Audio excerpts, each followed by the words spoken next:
श्री कृष्ण जी कहने लगे भगवान आप तो अंतर्यामी हैं, ये युधिष्ठिर राजा है, आपने पहचान ही लिया है, ये भीम है जो आपसे आया था, इसने जो गलती की अक्षमा याचना करने आया है। भीम तू माफ़ी मांग।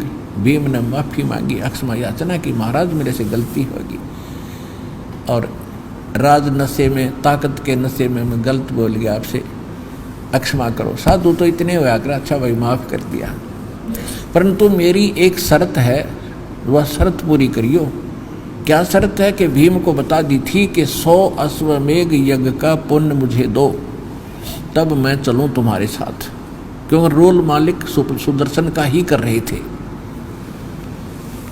और जब वो भीम पहली बार गया था, सुदर्शन जी से वार्ता हुई थी, सुदर्शन जी ने कहा था कि तुमने जब तो कूद कूद कर दुनिया मार दी, पहलवानी दिखा दिखा के, अरे भोगो अपना। तो उस समय युधिष्ठिर, इस भीम ने गुस्से में ये कहा था कि युद्ध जीतना कोई खाला जी का घर नहीं है, एक ताकत थी तो जीत लिया, एक के मारूं था 10 मरे थे। तो ऐसी बकवाद इसने गढ़ी थी, अपनी ताकत का इजहार किया था। और उस दर से एक तालाब था साथ में, बहुत बड़ा तालाब था, और वो तालाब था किसका? परमात्मा ने बताया कि ये जो कुंभकर्ण जो था, कुंभकर्ण रावण का भाई, उसके सिर का खप्पर था वो, ओनली कटोरा ऊपर का, और जिसमें भीम स्नान करके आया था, गोते मारा था, उसके पैर भी ना टक्के थे। और भीम भी उस टाइम 30, 35, 40 फुट का ऊंचा था। तो जो त्रेता युग में कुंभकर्ण था, उसका ये इतना हिस्सा, ये ऊपर का कटोरा था, और ये पड़ा था, और उसमें पानी भरा था, और उस तालाब, वो तालाब के रूप में उसमें पड़ा था, भीम नहा रहा था, उसके पैर भी ना टक्के थे। तब उस समय परमात्मा ने बताया कि पहलवान तू जब क्या ताकत का इजहार कर रहा था, जो सामने सरोवर है जिसमें तू स्नान करके आया था मेरे से मिलने से पहले। कहाँ जी? वो कुंभकर्ण की खोपड़ी थी, और जिसमें तेरे पैर भी ना टिके, तेरे से तो बड़े बड़े ताकतवर हो गए मूर्ख, तो अपने इसी में ताकत मान ली। हम अंदाजा लगाइयो, तो जिसकी खोपड़ी ये इतनी बड़ी होगी, 30-35 फुट का ये ऊपर का, तो उसका टोटल हाइट कितनी होगी उस आदमी की, कुंभकर्ण की? तो ये, क्योंकि आज हम अगर ये सुने किसी से कि 100-150 वर्ष के फुट के आदमी होंगे, तो कोई ना जच्चे, 100 की 100 सत्य है। अब कहने का भाव ये है, हम उस ज़्यादा अब उस पूर्व की इन बातों पर ना जाएं, क्योंकि आज विश्वास होना कठिन है, लेकिन भगत विश्वासी होते हैं। आपको विश्वास होना चाहिए, जो दास बोल रहा है वो सच्ची है। अब इसमें क्या है कि जब उसने, परमात्मा ने कहा, सुदर्शन रूप में विराजमान भगवान ने कहा कबीर जी ने कि चल भाई चलते हैं। हाँ, श्री कृष्ण जी ने कहा जी जो आपकी प्रथम कंडीशन है कि 100 अश्वमेघ यज्ञ का फल मुझे दो। हे परमात्मा, आपकी वाणी है, क्योंकि चारों युग में मेरे संत पुकारे, कूक कहा हम हे नरे, हीरे माणक मोती बरसे, ये जग चुगता ढेल रे। कि चारों युग में हमने आके ये ज्ञान दिया है, और चारों युग में यही वाणी बोली जिसको कबीर वाणी बोली जाती है, क्योंकि परमात्मा एक कवि की तरह आचरण करके प्रत्येक युग में ये ज्ञान प्रचार करते हैं। लेकिन ये काल का प्रेशर फिर बाद में उसको दबा लेता है, उसको कबीर वाणी कहते। वेदों में भी ऋग्वेद मंडल नंबर 9 सूक्त 96 96 के मंत्र 17 में और 18 में कति स्पष्ट कर रखे कि वो कबीर देव परमात्मा स्वयं आकर अपने को मुख कमल से उच्च स्वर में लोकोक्तियों के माध्यम से, कविताओं से ज्ञान प्रचार करता, जिस वो कबीर वाणी द्वारा अपना ज्ञान बोलता है। कबीर वाणी, हम उसको कबीर वाणी कहते हैं। तो श्री कृष्ण जी ने कहा कि भगवान आपकी वाणी है, आपका विधान है, संत मिलन को चालियो तजमाया अभिमान, जो जो कदम आगे रख ओ हे यज्ञ समान।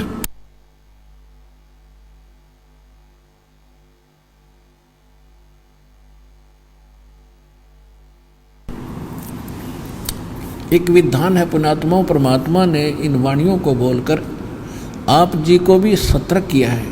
प्रत्येक युग के पुण्यात्मा भक्तों के लिए क्या बताया कि जब सत्संग में आप जाते हो तो वहाँ अभिमान ना हो, ना पद का हो, ना जाति का हो, ना धन का हो, क्योंकि इतना तो आपको ज्ञान हो ही जाता सत्संग माने से कि काया तेरी है नहीं तो माया कहाँ से हो, चरण कमल में ध्यान रखो इन दोनों को खो।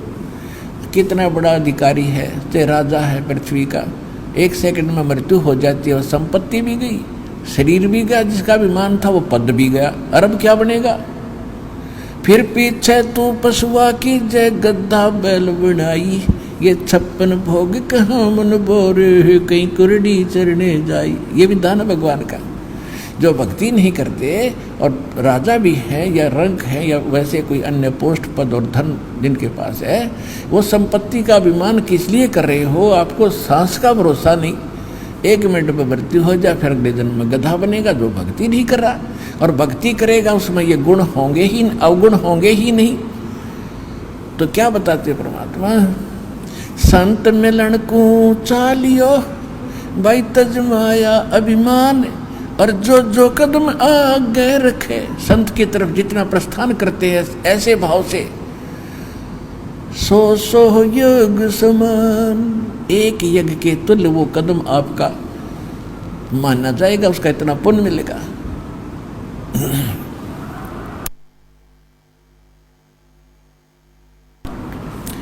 अब इतना एक यज्ञ करने में करोड़ों रुपया लगा युधिष्ठिर जी का, और वो यज्ञ आपको स्वाभाविक मिल रहा है इस भाव से संत के दर्शनार्थ सत्संग में आने से, तो आपको कितना सुलभ किया वो सारा कुछ पुण्य।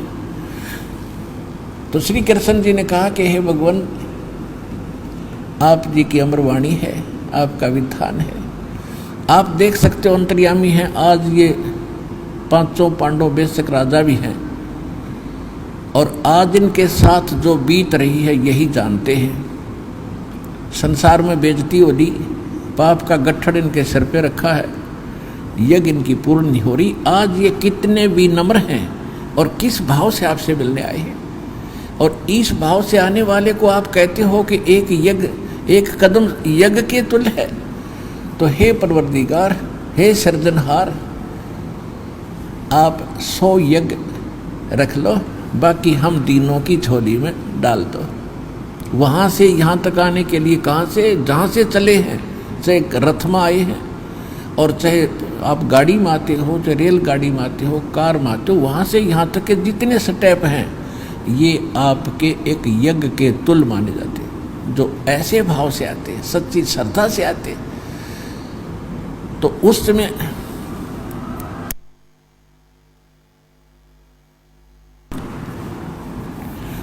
पांडवों की तो जमीन खिसक रही थी पैरों के नीचे की। संकट नौकानो और धन खर्च हो दिया बहुत गना, तो वो तो साधु भूखा भाव का, धन का भूखा ना, उनको क्या जरूरत थी यज्ञ प्राप्त करने की। वो तो एक उनका अपना सामर्थ्य दिखाना चाहते थे।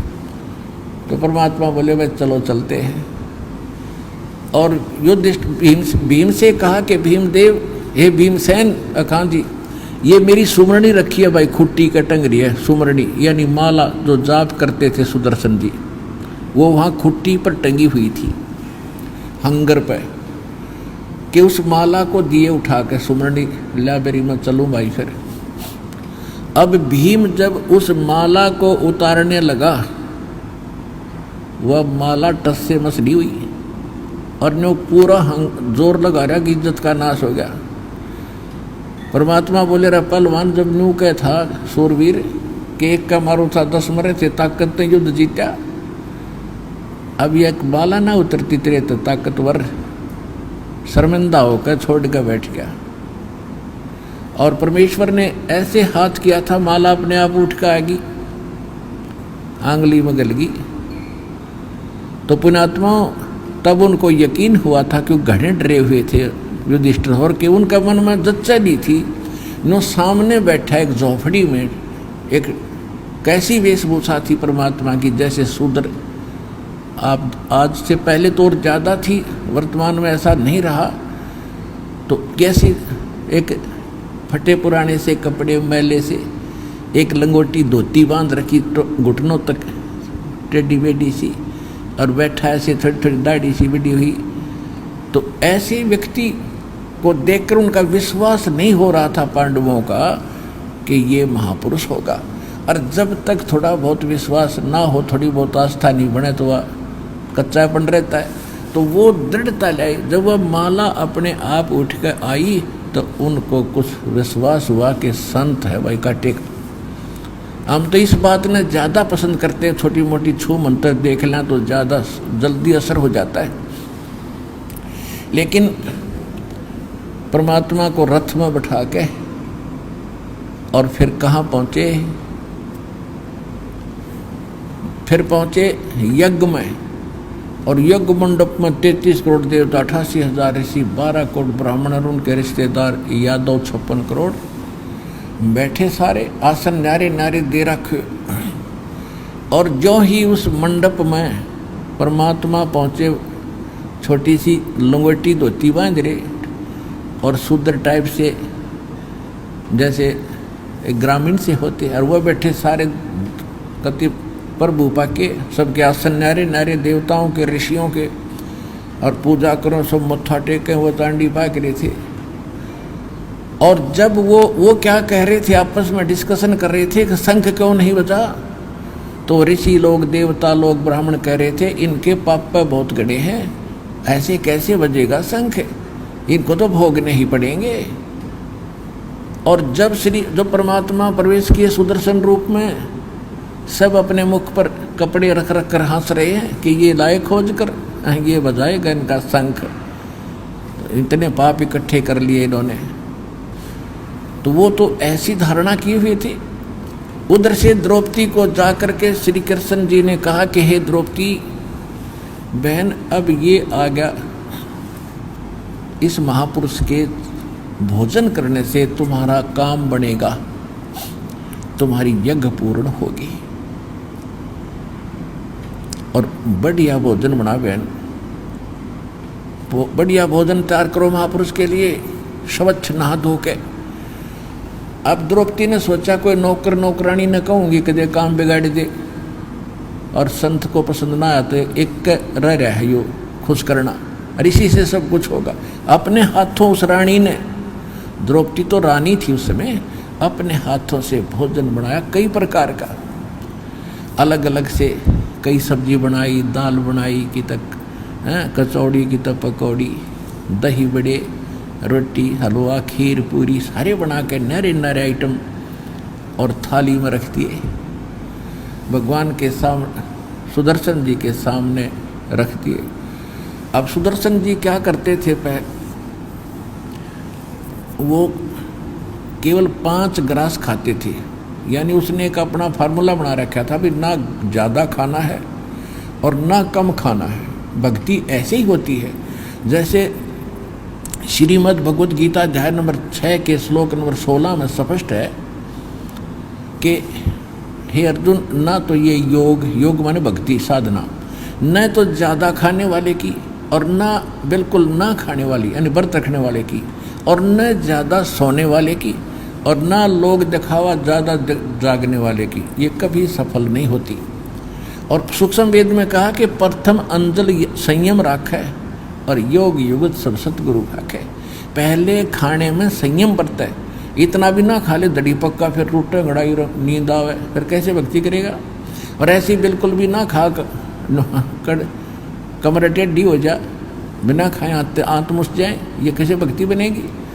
और ना ज़्यादा जागने से भी भक्ति नहीं बनेगी, ना ज़्यादा सोने से बनेगी। यानी सिंपल वे से कहते हैं प्रथम अंजल संयम राखे और योग युगत सब सतगुरु भाखे। ऐसी ज्ञान सतगुरु देगा कि ना तो व्रत रखना और ना ज़्यादा लोग दिखावा जागरण की हो सकता, नींद आवा जब सो जा, और घना सोना भी नहीं है, ऐसे भक्ति होगी।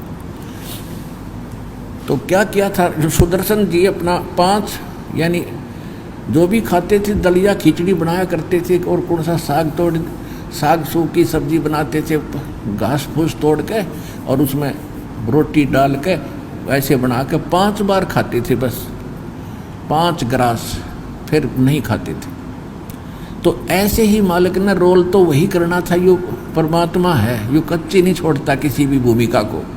जैसे काशी में आए 120 वर्ष रहे, अर्धानक बन के, दुल्हा बन के, न्यू का न्यू रोल किया, कि तो कपड़े बेच रहे हैं, कि तो अपना रोजा कपड़े बुन रहे हैं, चरखा चला रहे, और खुद मालिक सारी सृष्टि के बुनने वाले। तो वहाँ भी इटी जाकर बैठ के किसी के स्वप्न में भी नहीं कि सुदर्शन नहीं है। अब कृष्ण जी को थोड़ा सा आभास होता कि ये बेसिक सुदर्शन हो, पर है परमात्मा का रूप। फिर भी भूल पड़ जाती है, क्योंकि हम कितने ही विद्वान और कितने ही महान बने रहे, अपनी अहम छूटता नहीं। फिर भी श्री कृष्ण उधर से परमात्मा ने क्या किया, सुदर्शन रूप में जितने भी आइटम नारे नारे कटोरियों में रखे थे, उनमें से थोड़ा थोड़ा उठाकर थाली में डाल लिया, थोड़ा थोड़ा सबका, कि सबका आदर हो जा। जो भी आइटम बना रखे हैं चाहिए इतना लिया, और थाली में डाल के खीर भी, हलवा भी, सब्जी भी, दाल भी, कचौड़ी भी, पकौड़ी भी, दही भी, बड़े भी, सारे इकट्ठे कर दिए, हलवा और खीर भी, और लगे मिलाने, फिर उसकी खिचड़ी बनाने। अब द्रौपदी ने देखा, सोचा कि इसने खान का भी ना पता, यो काय के शंख बजावेगा, शूद्र रहा, शूद्र का मन में सोच रही है वह। मैंने तो 1 घंटे तक आंखें फुड़वाई धुम्मे में, चूल्हे पे, और नरे नरे आइटम बनाए, इसने सारा ही गुड़ गोबर कर दिया, गाय का शंख बजाएगा। और यह कुदरती बात होती है, बहन कोई अतिथि आ जाता है तो इतना बढ़िया भोजन बनाती है, ये सोच करके कहीं ये खाने वाला मेरे बनाए हुए भोजन को बाहर जा करके बिसरावे नहीं, यूं ना कह दे कि किसी बहन थी फूहड़ सी, ना सब्जी नमक ठीक था, ना कुछ और ठीक था।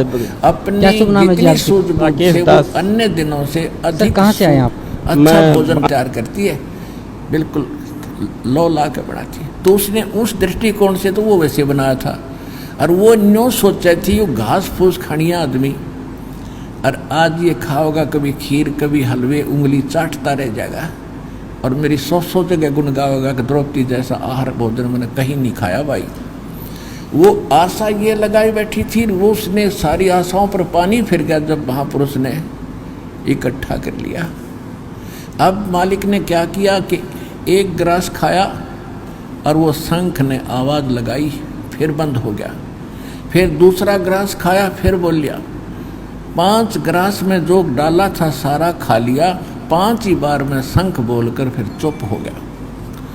युधिष्ठिर की खुशी का ठिकाना नहीं रहा कि भगवान आप तो सचमुच ये तो देवता ले आए, सुदर्शन जी क्या ये तो देवता आगे ही, इन्होंने हमारा शंख बजा दिया, हमारा कल्याण हो गया।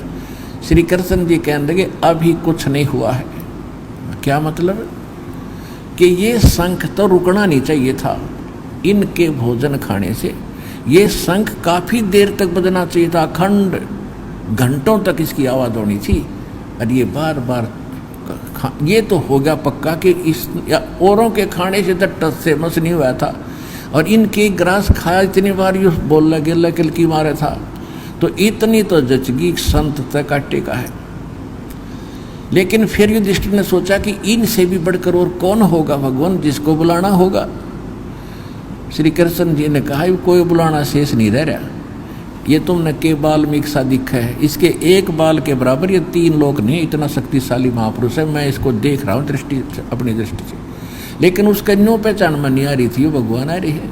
शक्तिशाली जरूर दिखे थे श्री कृष्ण जी ने कि तुमने के बाल्मीक यानी बाल्मीक सा एक शूद्र दिखाई दे है, इसके 1 बाल के समान भी 3 लोक नहीं है, और यही इससे अतिरिक्त कोई साधु इस पृथ्वी पर है भी नहीं। मेरी अपनी जो दृष्टि जहाँ तक काम करिए श्री कृष्ण जी बता रहे। लेकिन अपने घर में कोई गड़बड़ है, किसी सदस्य ने कोई गलत सोच रखा है, उससे पूछते। श्री कृष्ण जी ने पता था द्रौपदी कर सका गड़बड़, क्योंकि इसने भोजन बनाया। आम आदमी ऐसे खाते देख यज्ञ में तो महसूस तो करते ही हैं। द्रौपदी से पूछा कि बहन साची बता दिए, तेने इस महापुरुष के बारे में क्या विचार किए जब ये खाना खा रहा था, और इसके अतिरिक्त इस पृथ्वी में कोई संत नहीं है जो तुम्हारे इस दुख न दूर कर देगा। द्रौपदी कहने लगी जी मेरे से गलती बन गई। मैंने 1 घंटे तक तो आँखें धूमे में आँखें फुड़वाई और ये भोजन तैयार किया, सोचा ये था, और जब इन्होंने मेरी आशा के विपरीत और ये सारा कुछ ऐसा कर दिया, मैंने ऐसे ऐसे सोच लिया कि शूद्र का शूद्र, ये काहे का शंख बजेगा, इसने खाने का भी नहीं पता।